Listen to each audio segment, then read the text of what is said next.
अनिला जी, ये कहा जा रहा है बार बार कांग्रेस की तरफ से, आप लोग तो 400 पार का नारा दे रहे हैं, लेकिन कांग्रेस के मल्लिकार्जुन खड़गे ने ये कह दिया कि आप 200 के अंदर सिमट जाएंगे।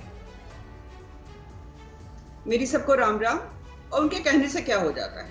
कौन से वो सत्यवादी हरिश्चंद्र हैं? झूठों की पार्टी है, कंफ्यूजन की पार्टी है, भ्रष्टाचारियों की पार्टी है। ये जो बोल रहे हैं उसका विश्वास क्या भारतवर्ष करने वाला है? बिल्कुल नहीं करने वाला है। एक नंबर के गद्दार लोग हैं ये। इन लोगों ने भारतवर्ष के साथ गद्दार कहा। अरे इनके नेता तो ये कहते हैं कि भारतवर्ष तो राष्ट्र है ही नहीं।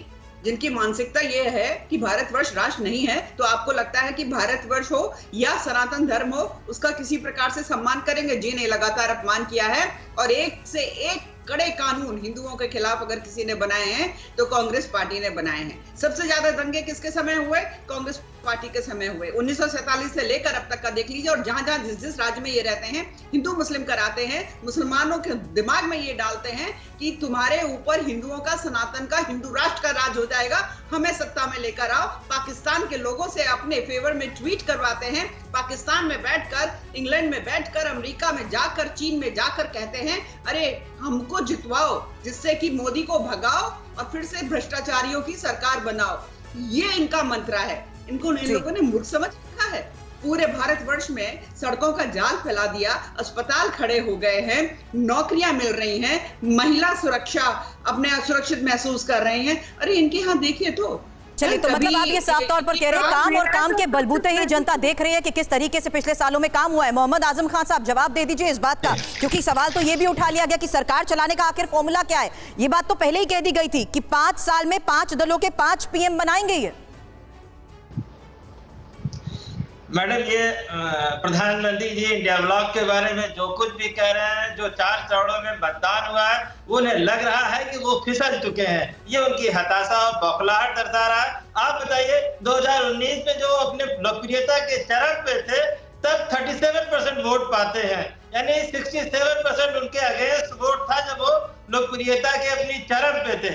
और आज जब उन्हें लग रहा है कि 1 to 1 चुनाव हो रहा है, चुनाव फिसलता जा रहा है, तब ऐसी बातें जनता के बीच में अनर्गल करने की कोशिश कर रहे हैं। वो जमीनी मुद्दे, स्थानीय मुद्दों को डिस्कशन नहीं कर रहे, वो महंगाई में कर रहे हैं, वो बेरोजगारी पे बात नहीं कर रहे, किसानों की समस्याएं, किसान की जो समस्याएं हैं, एमएसपी और कर्ज की बात नहीं कर रहे हैं। छोटे कारोबारी जो जीएसटी से परेशान हो गया उसकी चर्चा नहीं। आम आदमी की स्वास्थ्य सेवाओं की चर्चा नहीं कर रहे हैं, वो अपने बच्चों को पढ़ा लिखा नहीं पा रहा, उसकी चर्चा नहीं कर रहे।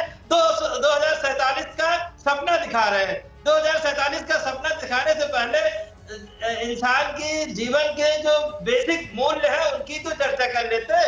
जिसे कुल मिला के कहीं ना कहीं ये भाजपा की बौखलाहट है, वो उसे हार दिख रही है सामने। आप ये बौखलाहट कह रहे हैं, लेकिन ऋतु जी एक जवाब दे दीजिए। सवाल बार बार यही आता है, क्या ये अलायंस अब कंफ्यूजन पैदा नहीं कर रहा? क्योंकि फेस क्राइसिस का ना सबसे बड़ा रीजन रहा है कि आप आज तक यही नहीं बता पाए कि गठबंधन होने के बावजूद इसको लीड कौन कर रहा है, इसका चेहरा कौन है?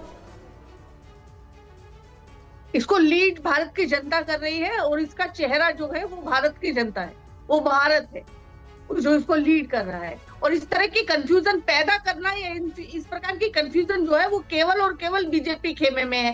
कंफ्यूजन इस बात की है कि क्या कहे, अब कहने को कुछ बचा नहीं है। वो यही तो कह रहे हैं कि खटाखट कह के सिर्फ कहा जा रहा है। क्या होगा, कैसे होगा, ये फॉर्मूला सामने ही नहीं है। देखिए, फॉर्मूला बिल्कुल सामने है। इंडिया गठबंधन जो है सरकार बनाने जा रहा है, बिल्कुल साफ है। पूरे देश की जनता ये जान चुकी है, प्रधानमंत्री जी स्वयं ये जान चुके हैं, इसलिए तो अनशंट बयान दे रहे हैं। इसलिए तो अनिला जी अनशंट बोल रही हैं कि महिला सुरक्षा की बात पर कि हम तो महिला है। शर्म आती है आपको? ब्रजभूषण शरण सिंह आज तक आपकी संसद में बैठा हुआ है, वो प्रज्वल रेवन्ना जो 3000 महिलाओं का आरोपी है, उसके लिए आप वोट मांग रहे थे हाथ जोड़कर कि इसको वोट दोगे तो हमारे खाते में जाएगा। तो ऋतु जी, फिर तो सवाल शर्म आती है। फिर तो सवाल आपके खेमे में भी उठता है, जो दिल्ली में हुआ स्वाति मालीवाल के साथ, उस पर भी अरविंद केजरीवाल ने कुछ नहीं बोला। तो महिला सम्मान की बात तो दोनों खेमे में उठती है, आपके खेमे में भी उठती है। कांग्रेस कुछ नहीं बोल रही है, अरविंद केजरीवाल कुछ नहीं बोल रहे हैं, जबकि आम आदमी पार्टी का ही मसला है। देखिए, उसी मंच पर संजय सिंह ने पूरी तरह से इस चीज पर बात की है। आप ठीक। ये चीज जो भाजपा से पूछनी चाहिए ठीक है, वही कि पूछ अनिला रही सिंह जो भी महिला सुरक्षा की बात कर रही थी, वो बताएं कि प्रज्वल रेवन्ना के खिलाफ क्या किया उन्होंने, ठीक है। क्या किया उन्होंने, क्या गठबंधन तोड़ दिया क्या, या अभी तक गठबंधन बाकी है?